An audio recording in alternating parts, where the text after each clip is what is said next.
My name is Genevieve, and for 3 long, exhausting years I watched my husband Ronan Prescott treat our marriage like an optional side gig while his real priority was always his sprawling, loud, entitled family. Every single New Year's he would pack his bags with that same excited grin, turn to me with those rehearsed apologetic eyes, and deliver the exact same speech. Flights are expensive, Genevieve. Someone has to stay and watch the house, and every year I swallowed the hurt, nodded like a good wife, and stayed behind alone in our too-big house in the quiet suburb, listening to the echoes of my own footsteps while they jetted off to Australia for sun beaches, fireworks, and family bonding photos posted everywhere on social media with captions like "Best family ever, missing you, Jen, but we know you're holding down the fort." The first year, I cried myself to sleep every night for a week. Feeling small, invisible, and foolish, I called my best friend Mara late one night, sobbing into the phone, asking if I was crazy for putting up with it. She said, "No, but you might be if you keep doing it." The second year, the tears turned to anger. I screamed at Ronan in the kitchen while he calmly packed his toiletries. "You treat me like the hired help, not your wife." He just sighed, said, "It's not like that. It's family, you understand, don't you?" And I did understand too much. I understood that his mother, Sharon, ruled the roost with her passive-aggressive comments about how I never quite fit in his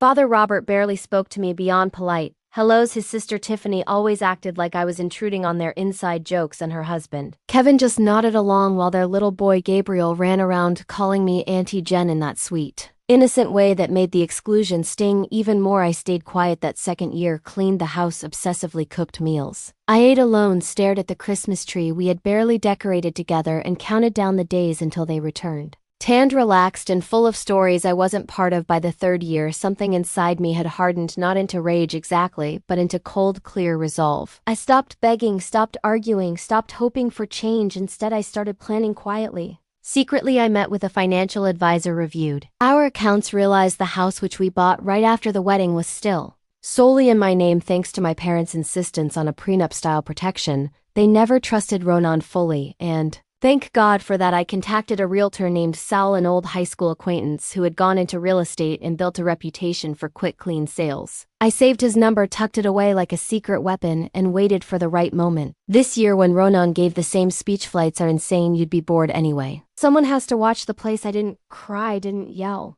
I just looked at him straight in the eyes, smiled sweetly, and said fine, one simple word that threw him completely off balance. He blinked, searched my face for the usual tears or protests, found nothing. Awkward silence filled the room. Sharon muttered something about being practical. Tiffany gave her fake bright smile, and they all shuffled out the door, suitcases, rolling suitcases thumping the shuttle van waiting at the curb. I stood at the window, watched them pile in, waved once like the perfect, understanding wife. The second the van disappeared around the corner, the mask dropped. I grabbed my phone, dialed Sal with steady hands. "Sal, it's Genevieve, you ready?"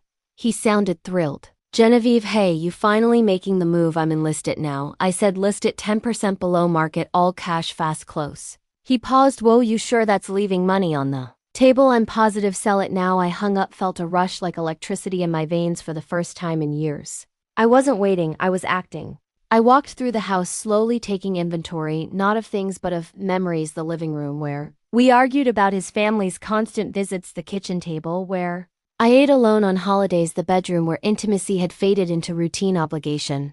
I opened the closet, pulled out my red suitcase, the same one I brought into this marriage 3 years ago now. It would carry me out. I packed methodically, clothes, books, a few sentimental items, jewelry, my grandmother's necklace, the one Ronan always said was too old-fashioned. Everything important fit in one bag, the rest could stay, let them deal with it. Next, I went to the nightstand, pulled out the leather folder with the deed, my name only, bold black ink, proof that this house had never truly been his. I zipped the suitcase shut, stood in the middle of the bedroom, looked at our wedding photo on the wall, Ronan smiling tenderly, me beaming happily. What a beautiful lie. I walked over, ripped the frame down, slammed it to the floor, glass exploding across the hardwood. The crash echoed like freedom, the most satisfying sound this house had produced in years. My phone buzzed. Sal, already were downstairs, 2 all-cash buyers ready to see it. "Come on up, doors open." I said, "Open the door." Let them in. 2 couples, serious, quiet, excited. They walked through rooms, commented on the natural light, the layout, the potential. I smiled,